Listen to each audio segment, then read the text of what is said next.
Vamos juntinhos, fica comigo, porque hoje o dia promete. 21 de outubro, impressionante que a gente já está nessa reta final do ano.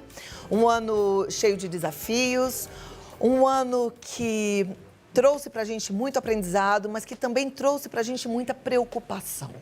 Principalmente quando a gente pensa na situação das mulheres. O número de feminicídio aumentou. Isso é muito sério, isso é muito triste. Agora, temos outras coisas acontecendo. Segundo dados do 13º Anuário de Segurança Pública dos Estados, são registrados, em média, 180 estupros por dia no Brasil. Gente, é triste ter que falar isso, mas 4 mulheres são estupradas por hora no país. Um aumento de 4,1% em relação ao ano anterior, o ano de 2019. Uma nova lei foi sancionada e para nos ajudar a entender sobre essa lei e ajudar a entender o que a gente pode fazer como mulher e os homens também que estão assistindo, o que vocês podem fazer para nos ajudar, é que eu converso com ela, que é advogada, especialista em direito penal e violência doméstica, a doutora Ana Bernal. Muito obrigada por estar aqui, seja muito bem-vinda. Obrigada, Claudinha, mais uma vez pelo seu convite carinhoso. Sempre uma honra estar aqui. É um convite necessário, viu, Ana? Porque assim, eu até falei para você, a gente estava fazendo uma live agora no Instagram e eu estava falando para a doutora Ana. Eu fico encantada com o trabalho que ela faz, porque é um trabalho focado nas mulheres e tão urgente nos dias de hoje, né? Isso é a coisa mais linda, porque é sério demais o que a gente está vendo. É muito sério e triste, né, Cláudia? Nós recebemos agora as informações do anuário e os números mostram que essas oportunidades que você nos dá de falar sobre os direitos da mulher, sobre o feminicídio, sobre a violência doméstica, sobre relacionamentos abusivos e crimes sexuais aumentaram, como você acabou de falar. Isso tudo, alguma coisa veio para nos fazer mudar, porque a gente não pode mais deixar sentarmos, lermos aqueles números e continuar a deixarmos acontecer o que está acontecendo com as mulheres no Brasil. É muito triste. Os crimes sexuais aumentaram. Mesmo com toda a propaganda que a gente faz, que antes aconteciam, a gente não tinha esses números para podermos majorar o que tínhamos de pessoas que sofriam com esse tipo de crime, mas, de fato, os números mostram aumentou o registro de número de estupro, de crimes sexuais contra as mulheres. Isso é muito triste. Agora, quando você se corrige falando estupro e fala crimes sexuais, é porque estupro é um tipo de crime sexual, mas existem outros tipos? Existem outros tipos de crimes sexuais, como o assédio sexual, como o ato libidinoso, que antes era separado no artigo 213 para o ato do estupro em si, hoje não é mais. Então, ele é punido com a mesma severidade, e isso já desde 2009, a lei que entrou em vigor em 2018.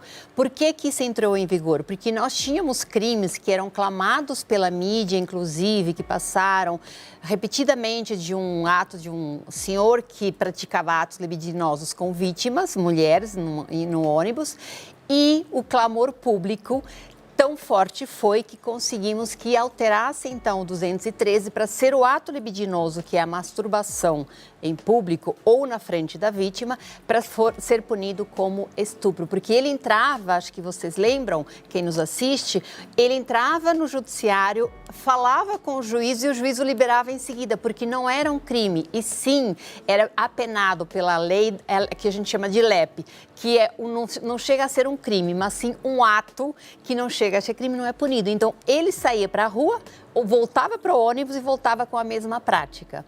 E como esse clamor público nos trouxe a cobrança da polícia e do judiciário, agora no dia 1º de outubro entrou em vigor a Lei 16.049, que o que essa lei traz para nós? Ela pune os agressores de estupro e deixa eles em um cadastro. Então, essa lei se chama Cadastro Nacional dos Autores de Crime de Estupro.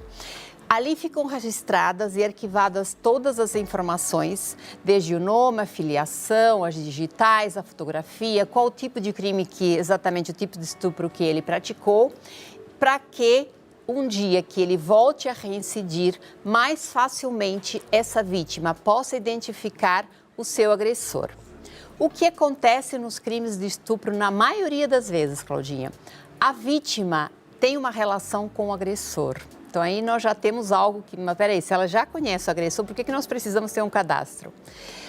Esse cadastro tem a finalidade de que essa investigação seja mais célere. Mas, eu pergunto, se lá em 2018 nós já tivemos a majoração da pena de crime de estupro coletivo, crime de estupro corretivo, divulgação de imagens pornográficas, divulgação de nudes das mulheres que até então não tinham punição, hoje, a partir dessa lei que entrou em vigor em 2018, todos esses atos foram punidos com penas maiores e crimes que até então não eram apenados com penas. Hoje, nós temos o artigo 60 da Lei da LEP, que foi revogado com essa alteração do artigo 213, e também podemos punir, então, esses agressores que praticam os atos libidinosos.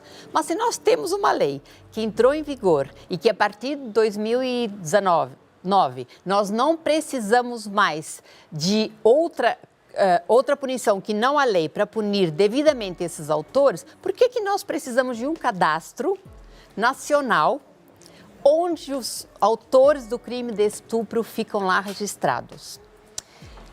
O povo ou a população, quando há muita incidência de crimes, clama e o judiciário tem a obrigação de fazer alguma coisa. Isso se chama política criminal.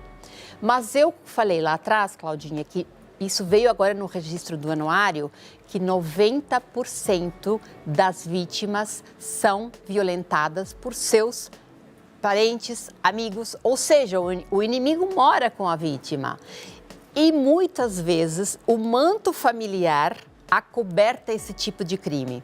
A vítima se sente intimidada não só pela represália do agressor, que muitas vezes o agressor sabe o núcleo que ela frequenta, seja familiar, seja profissional, e ele acaba ameaçando essa vítima de forma que ela não consiga denunciar esse crime. Esse é o primeiro ponto. E o segundo ponto, os amigos também acobertam aquele agressor que faz vítimas sexuais, não deixando essa vítima com liberdade de procurar os seus direitos. Apenas 40% das mulheres procuram seus direitos de mulher.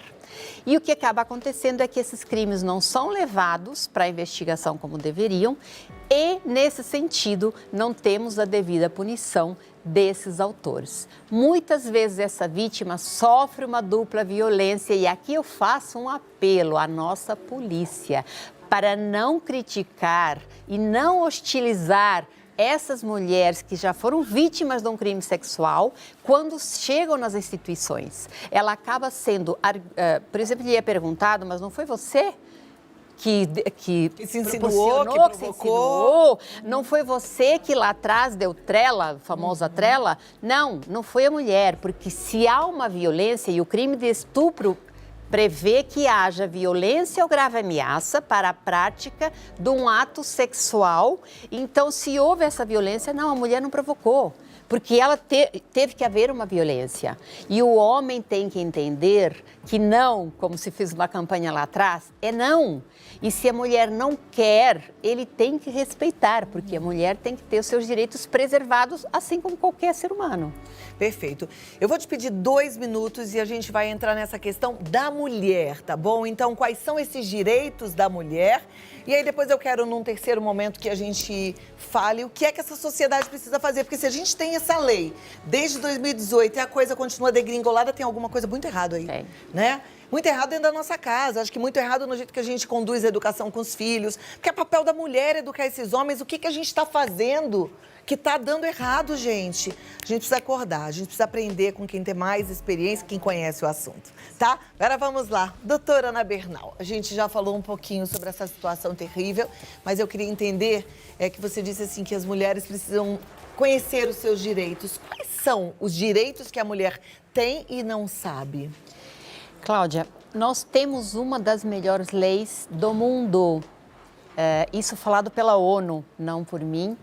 Inclusive, desperta tanto interesse a Lei Maria da Penha, que é a lei que protege a mulher, seja com medidas protetivas, seja com medidas pós-violência.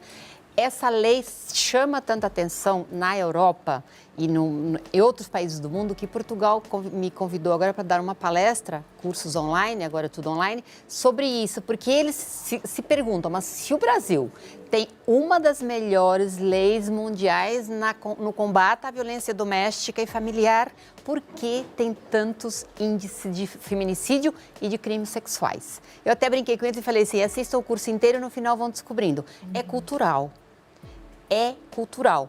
A sociedade é muito machista e os homens agem de uma forma misógina, levando a mulher a ser vítima tanto de violência doméstica, relacionamentos abusivos, vítima de feminicídio, quando ela vem extremamente já fragilizada, porque a gente fala que o feminicídio é a morte anunciada, porque ela se anuncia desde o primeiro grito ou o primeiro tapa e essa mulher não denunciou, continua nessa relação e acaba sendo a vítima de feminicídio. E agora estão aí na mídia, por conta de tantos números, a violência sexual. Entrou, então, em dia 1º de outubro, em vigor a lei 14.069, que tem esse cadastro que nós estávamos falando, mas eu vejo muitas ressalvas nesse cadastro. Lógico que nós precisamos, sim, combater esse crime tão repugnante, que é o estupro. Mas nós temos que ter cautela. Por quê? Esse cadastro dessas pessoas que violentaram uma mulher, ele não tem prazo. Então, nós não estaríamos punindo essa pessoa o resto da vida. E eu penso, como muita gente pensa, que o direito penal não pode punir a pessoa uma vida inteira, até porque no Brasil nós não temos penas perpétuas. Então, ele tem que ter um prazo, tem coisas que têm que ser ajustadas, porque essa pessoa entra nesse cadastro, quem vai acessar esse cadastro? Ele vai ficar lá, não vamos alijar pessoas uma vida inteira por um ato que ela cometeu?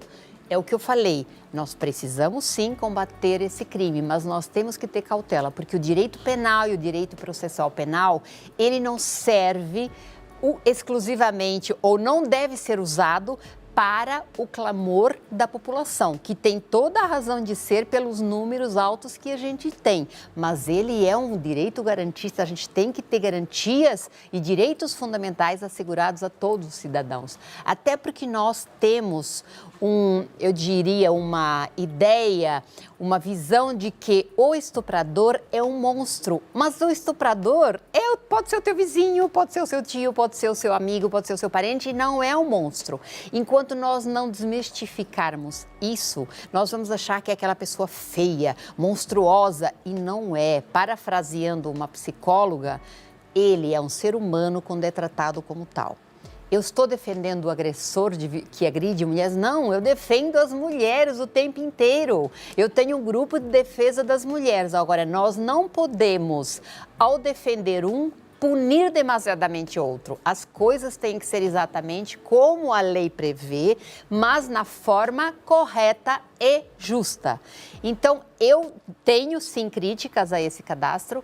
Se ele viesse para ajudar a investigar com mais celeridade esses crimes, seria maravilhoso. Mas nós falamos lá atrás, o criminoso sempre é 98%, como veio o anuário falando, conhecido da vítima. Então, que eficácia tem o cadastro se ela conhece? Ela sabe quem é. Não precisa ter lá a digital dele, a foto dele. Ela sabe quem é. O problema é essa mulher não ser duplamente vitimizada. E às vezes eu diria não duplamente, mas triplamente. Quando ela conta para alguém da família, já é desacreditada. Quando ela chega na polícia, ele é questionado se ela não foi a culpada. E quando ela chega no judiciário. Então, é a mentalidade, Claudinha, que precisa mudar. Esses homens precisam entender, eu falo esses, são todos. Não quer dizer que todos sejam potenciais agressores de violência doméstica, mas todos os homens que lidam com mulheres têm que mudar essa mentalidade de que a mulher merece e tem que ter o respeito como qualquer ser humano. Mas você sabe que eu acho que vai além. Não são só os homens. Tem muita mulher que tem essa cabeça, né? que seria, não sei se é o termo certo, uma cabeça machista, né, que educa seus filhos dessa forma. Eu, às vezes, falo coisas num grupo de pessoas bem esclarecidas e elas falam, nossa, mas você está muito feminista, como se fosse ruim ser feminista, porque realmente tem um movimento feminista que tendeu ao exagero, a um lado que não é o que a gente pretende, né? Mas sim a união das mulheres e o direito da mulher sendo levado a sério. Preciso de mais 2 minutos. Eu volto aqui. Vamos o lá. tempo de respirar, é o tempo da gente pensar, é o tempo de... Olha, o que é que a gente vai fazer com essa história toda? A gente precisa de união, tá bom? De verdade. Vamos continuar o nosso bate-papo. Você concorda comigo que as mulheres, muitas vezes, também não defendem as amigas, as filhas, as conhecidas? Claudinha, o machismo não é só dos homens, Não. É das mulheres também. E é o que nós precisamos mudar. Quando eu falo nós, o ser humano, a sociedade. Precisa a mulher não ser machista, precisa o homem não ser machista e precisa a sociedade não aceitar como normal essas práticas, sejam elas de violência doméstica, sejam de crimes sexuais, como agora que é conhecido de todo mundo, um esportista de elite que veio de um país onde já havia sido condenado a uma pena alta, 8 anos, por um crime de estupro, para o Brasil, e um clube brasileiro o contrata e só deixou de contratar ou rescindir o contrato por questões de patrocínio. Isso nos leva a crer que a sociedade aceita esses casos, porque se a sociedade se insurgisse lá atrás, não precisava mexer no bolso, ou seja, para perder o patrocínio, para não contratar uma pessoa que já tem uma... Tudo bem que cabe recurso, pode reduzir a pena, mas eu ouvi trechos de áudios onde a pessoa, o autor, confirma: eu não pratiquei estupro, eu só pratiquei sexo oral. Oi? Como eu falei lá atrás, o crime de estupro é qualquer violência que obrigue a vítima a praticar qualquer ato. Anteriormente, isso já lá atrás, precisava haver a cópula vaginal para que fosse caracterizado o estupro, não mais, porque a gente sabe que a violação é muito maior em outros atos como esse, Olha, por exemplo. É tão revoltante, né, quando a gente pensa, se coloca no lugar dessas mulheres que sofrem esse tipo de abuso. Gente, é tão revoltante. E eu ouvi, por incrível que pareça, pessoas falando assim: essas mulheres, elas se aproveitam de jogador de futebol porque elas querem dinheiro. Pela madrugada, gente.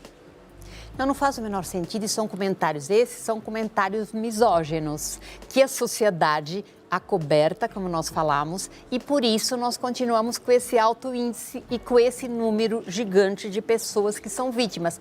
E quando nós nos deparamos com uma pessoa que é uma figura pública, um esportista de elite, ele é um grande influenciador dos nossos meninos e dos nossos homens, Cláudia. Então veja, esses meninos, que hoje são meninos, serão os homens amanhã, e eles se inspiram. Olha a inspiração que essa pessoa está deixando, que legado que está sendo deixado, para que esses meninos amanhã entendam isso como uma coisa normal. Exato. Infelizmente, nesse meio futebolístico, é comum. Álcool, enfim, não é uma crítica, é uma constatação, infelizmente. Quem me dera que isso fosse uma crítica minha, mas não é, é uma constatação. Então, o que precisa mudar é conceito da sociedade. Nós, mulheres, como você muito bem falou, precisamos ter sororidade, entender, ouvir além do que você vê, como eu falei para você no intervalo. Nós, comunicador como você é, eu, enquanto advogada, nós temos obrigação de ouvir e fazer uma leitura além daquilo que a mulher mostra. Porque quando a mulher te procura, é porque ela está realmente sensibilizada. Saiba entender essa mulher e ajude. Sororidade e não rivalidade. É o que nós precisamos. Maravilha.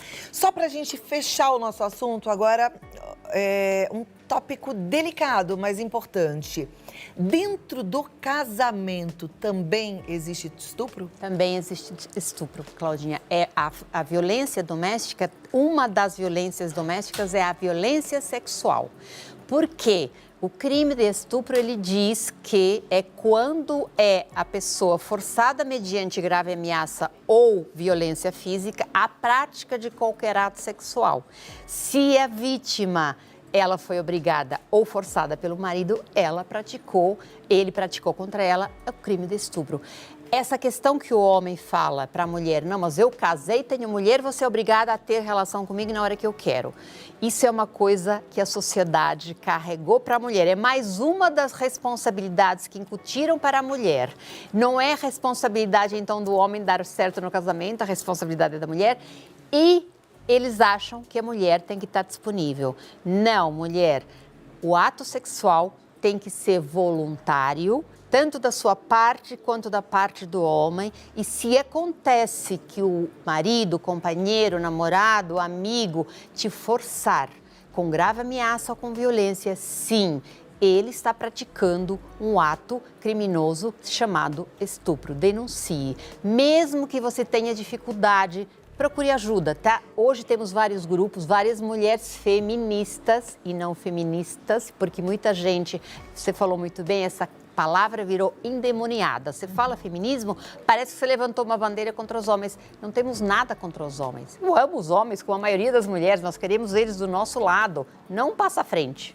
Porque nós somos iguais, ou melhor dizendo, temos equiparação de direitos. O que nós queremos, o feminismo nada mais é que a defesa da equidade entre homens e mulheres. Ou seja, sair do mesmo ponto de partida para conquistarmos a vida, o mundo, e não ficarmos sempre um passo atrás, como acontece no mercado de trabalho, onde a mulher, por ser mulher, já vai em desvantagem para uma entrevista. Na maioria das entrevistas isso acaba acontecendo.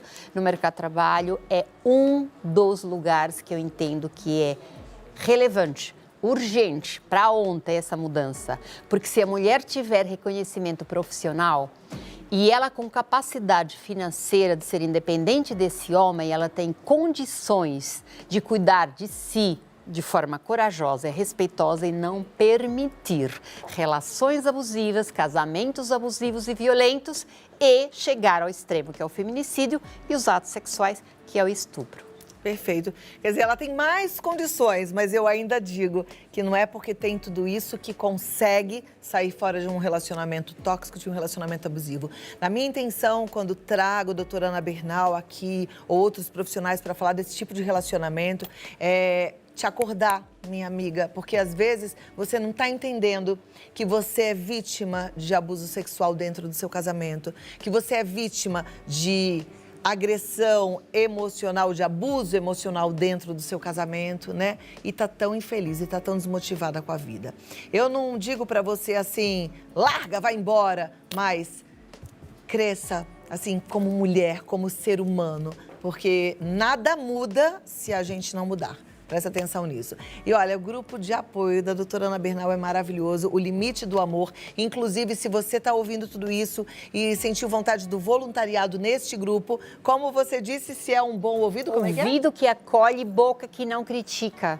Aí tá pronta para ir lá pro O Limite é o Amor. Entra lá no Instagram, O Limite é o Amor. E se quiser conversar também, manda um direct para a doutora Ana Bernal, no Advogada Ana Bernal, tá? Advogada Ana Bernal ou O Limite do Amor. Muito obrigada mais uma vez. Claudinha, muito obrigada a você, a essa casa maravilhosa que nos abre esse espaço de a nossa fala poder chegar a tantas mulheres. Gratidão imensa a você e a toda a direção. Vamos continuar. Eu é que tenho gratidão. A luta continua. Só quando você veio aqui que eu falei, gente, por que eu não tô falando desse assunto toda semana? Coisa importante, séria. Obrigada. Gratidão sempre. Obrigada. Não é verdade, minha amiga? A gente tem que se unir, tá? Presta atenção no que eu te falei, porque você é importante pra mim. Por isso é que eu tô te falando isso. Você merece o melhor.